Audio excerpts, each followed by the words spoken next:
Satreskrim Polres Labuan Batu meringkus PH, seorang kepala sekolah sebuah madrasah di Labuan Batu Utara, Sumatera Utara yang melakukan pelecehan seksual terhadap 9 muridnya. Terungkapnya kasus ini berawal dari laporan salah satu korban kepada orang tuanya. Modusnya ialah dengan meminta korban untuk memijat tersangka dengan membujuk hingga mengancam korban.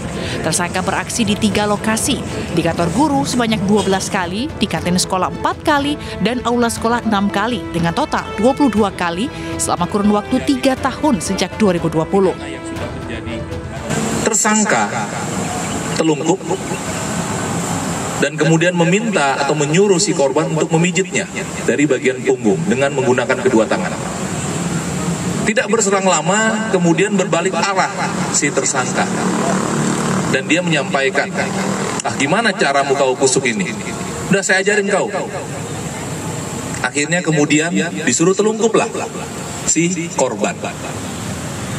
Kemudian berbalik, si tersangka yang mengkusuk, yang memijat bagian punggung dari si korban dengan menggunakan kedua tangannya.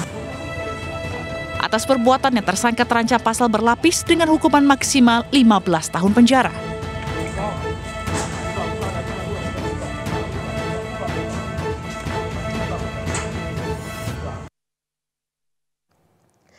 Baik Bapak, ini adalah pelaku yang kemudian kalau misalnya kita tarik lagi atau kita bisa konklusikan, kita persempit begitu, kita fokuskan. Pelaku yang melakukan kekerasan seksual ini berasal dari kalangan pendidik, institusi pendidik, yang kalau kita sebagai orang tua kan harusnya mempercayakan kepada para guru dan juga pendidik ini lingkungan untuk tumbuh kembang anak itu secara aman dan juga selamat, tapi ini malah disalahgunakan. Bapak, gimana? Nah ini sampai menghela napas loh Pak Nahar, ya ampun. Karena undang-undang terakhir, undang-undang Kebiri, undang-undang 17 tahun 2016 itu sudah memposisikan bahwa orang yang harusnya melindungi tetapi tidak sanggup melindungi itu udah otomatis hukumannya bisa diperberat. Ya, diperberat. Jadi pendidik, orang tua, pendamping gitu ya. Wali sudah dikasih tanggung jawab untuk mendampingi, membimbing anak-anak, tapi kemudian dia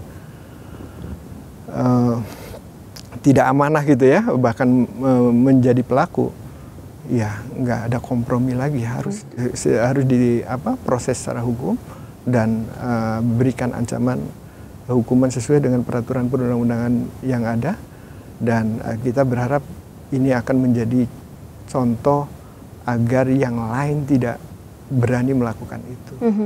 Karena kalau melakukan itu dia tahu ancaman hukum, konsekuensinya, ancaman hukumnya.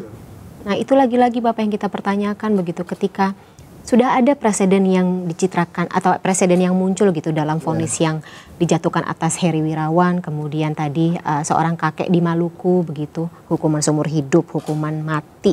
Tapi masih ada oknum yang berani melakukan tindak kekerasan seksual tersebut. Kemudian kalau saya dengar para pelaku pemerkosaan, pelecehan seksual dan seterusnya ini kalau misalnya di penjara begitu, di rumah tahanan, katanya level atau kastanya paling rendah begitu Bapak. Nah konsekuensinya berat sekali semuanya. Tapi ya lagi-lagi masih tetap muncul pelaku-pelaku ini Bapak. Apa yang salah? Iya, satu mungkin kan gini, ini perpaduan antara upaya nyata gitu ya, secara fisik yang bisa kita lakukan, tetapi ada upaya-upaya yang harus ditumbuhkan dari kesadaran masing-masing individu orang gitu ya. Tengah masyarakat. Betul, oleh karena itu maka ya itu, jadi semua pihak yang terkait dengan ini maka upaya-upaya pencegahannya juga harus dilakukan. Undang-Undang 12 tahun 2022 misalnya, aspek pencegahan itu menjadi penekanan. Jadi undang-undang ini juga menekankan tentang pentingnya pencegahan.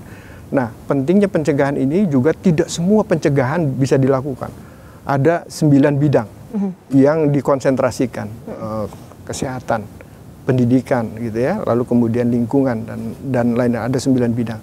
Tapi kemudian ada 3 lokus yang harus diwaspadai. Satu di satuan pendidikan, 2 di panti sosial, Lalu kemudian panti sosial itu ada lembaga-lembaga ya yang mengasuh anak. Lalu kemudian yang ketiga adalah tempat lain yang berpotensi terjadinya tindak pidana. Jadi 3 lokus inilah yang terus dikonsentrasikan. Hal-hal yang pendidikan juga termasuk bahkan ya. Iya.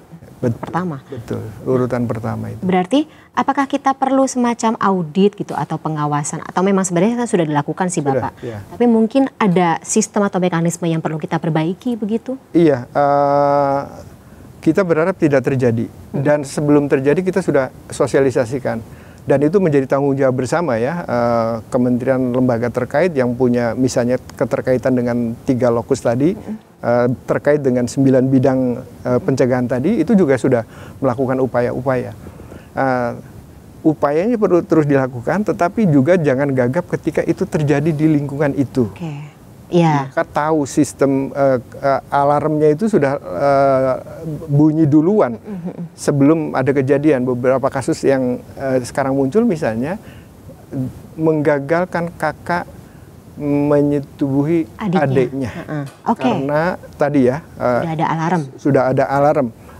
Adiknya sudah tahu, lalu kemudian lingkungannya tahu, sehingga itu gagal dilakukan. Dari individu sendiri juga sudah ada kesadaran ketika ini tindakan atau kita punya potensi untuk kena tindak pidana ini, maka kita sendiri harus pasang barikade, kasih tahu orang-orang yang berwenang begitu untuk melakukan pencegahan. Sehingga ketika ada kasus-kasus seperti ini, jadi ini bukan berarti ini harus tanpa sosialisasi. Jadi bukan berarti kasus ini lalu kemudian jangan dikasih tahu ya siapa-siapa. Nanti membuat orang nggak ada apa-apa kok gitu. Jadi artinya bahwa setiap kasus itu harus jadi pelajaran penting gitu ya. Pelajaran penting bukan hanya bagi orang tua yang misalnya anaknya menjadi korban, tetapi juga pelaku. Tadi kan sudah dikasih warning ya, bahkan misalnya salah seorang terpidana dengan tambahan tindakan kebiri, dia menyatakan begini, daripada saya dikebiri, mendingan saya dihukum mati kan gitu ya. Jadi artinya bahwa baru dapat putusan aja dia sudah ngeri gitu pusing, ya, jadi takut. Ngeri maksudnya. Iya begitu. Jadi artinya bahwa itu sudah ngasih peringatan keras gitu ya.